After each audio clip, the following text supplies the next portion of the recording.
નમસ્કાર મિત્રો, engineers education ચેનલમાં આપ સર્વેનું સ્વાગત છે.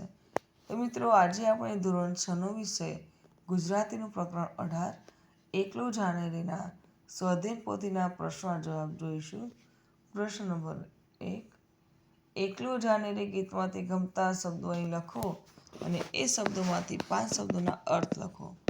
તો જુઓ, હાક, બીજો શબ્દ અભાગી, ત્રીજો શબ્દ હૈયું, ચોથો શબ્દ ચરણ, પાંચમો શબ્દ આપ, છઠ્ઠો શબ્દ ઘનઘોર, સાતમો શબ્દ વીજ, આઠમો શબ્દ ગાણું, નવમો શબ્દ ઘનઘોર અને 10મો શબ્દ રણવગર.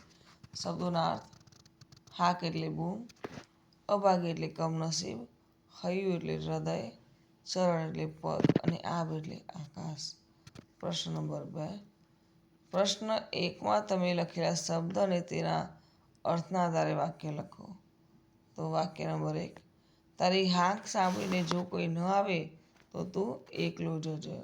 બીજું વાક્ય: તે કેટલી અભાગી, લગ્ન થતાં જ તેનો પતિ મરી ગયો.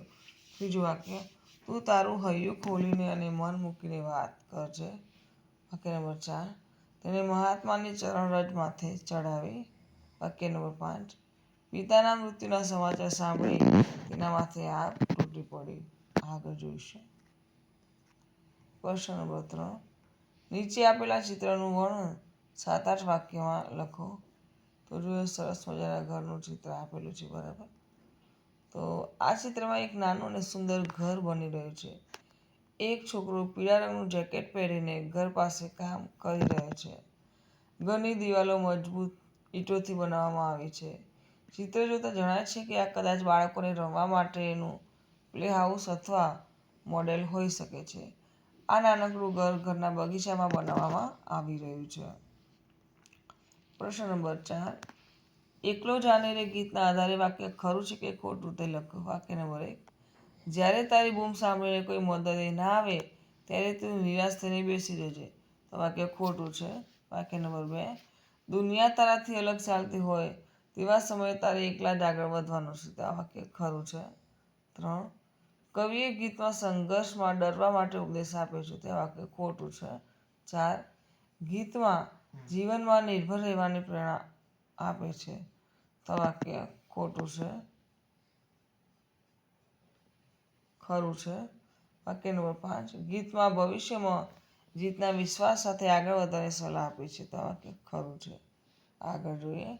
પ્રશ્ન નંબર 5. એકમના આધારે પ્રશ્નના ઉત્તર લખો. પ્રશ્ન નંબર 1. ગીતમાં કવિ કઈ પરિસ્થિતિમાં એકલા જવાની વાત કરે છે? તો જ્યારે કોઈ મુશ્કેલ સમયમાં તમારી હાકલ સાંભળીને કોઈ સાથ આપવા ન આવે ત્યારે એકલા જવાની વાત કરે છે. પ્રશ્ન નંબર 2. એકલો જાનેરે ગીતમાં મુખ્ય સંદેશ શું છે? તો સત્યના માર્ગે ચાલતી વખતે જો કોઈ સાથ ન આપે તો પણ ડર્યા વગર વિશ્વાસ સાથે એકલા જ આગળ વધવું જોઈએ. પ્રશ્ન નંબર 3. સૌનો દીવો એકલો થવાનો અર્થ શું થાય? તો જ્યારે ચારે બાજુ અંધકાર હોય, મુશ્કેલી હોય અને કોઈ સહારો ન મળે ત્યારે પોતે જ પોતાના માર્ગદર્શક બનીને પોતાના અંતરના પ્રકાશમાંથી આગળ વધવું. પ્રશ્ન નંબર 4. મનનું ગાણું ગાવા માટે કવિ શું કહે છે? તો જ્યારે બીજા લોકો ડરને કારણે ચૂપ થઈ જાય ત્યારે ડર્યા વગર તારા મનનો અવાજ ઉઠાવવો જોઈએ અને એકલા જ મનનું ગીત ગાવું જોઈએ. પ્રશ્ન નંબર 6. નીચે આપેલ વિદ્યાર્થી અને શિક્ષક સંવાદ તમારી ભાષામાં લખો.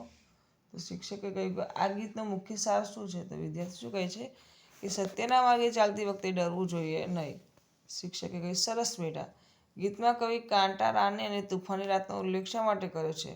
વિદ્યાર્થી કહે છે કે આ બંને સંકટના પ્રતીક છે. ગમે તેટલા રસ્તામાં કષ્ટો આવે આપણે લક્ષ્ય છોડવું જોઈએ નહીં. વિદ્યાર્થીએ કહ્યું, સાહેબ, કાવ્યમાં એકલો જાને રે એવું શા માટે કહે છે? શિક્ષક કહે છે કે સારા કામમાં બીજાની રાહ જોઈને બેસા રહેવા કરતાં આત્મવિશ્વાસથી એકલા આગળ વધવું જોઈએ. પ્રશ્ન નંબર 7. સૂચના મુજબ ઉત્તર લખો. વાક્ય નંબર 1. તમારા પરિચિત સ્થળનું નામ લખો. તો શેરી, ગામ, શહેર કે અન્ય કોઈ સ્થળ. તો તમારી જાણકારની કોઈ પણ જગ્યાએ લખવાનું છે, બરાબર. તો હું લખીશ કે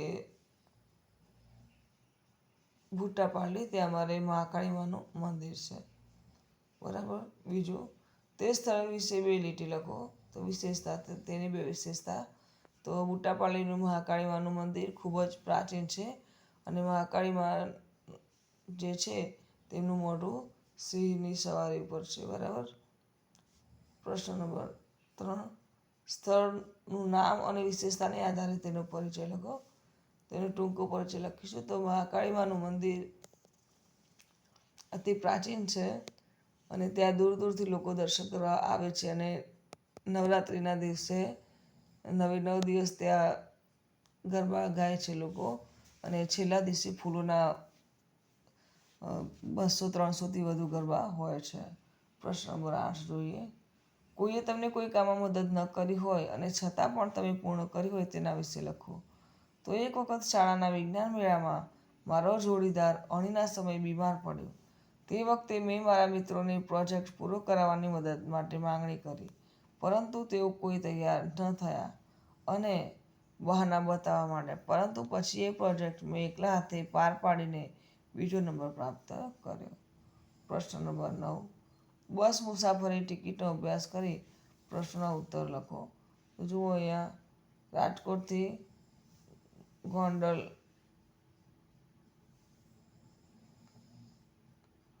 હાઈવેની બસ છે. બરાબર. 30 રૂપિયા ટિકિટ છે.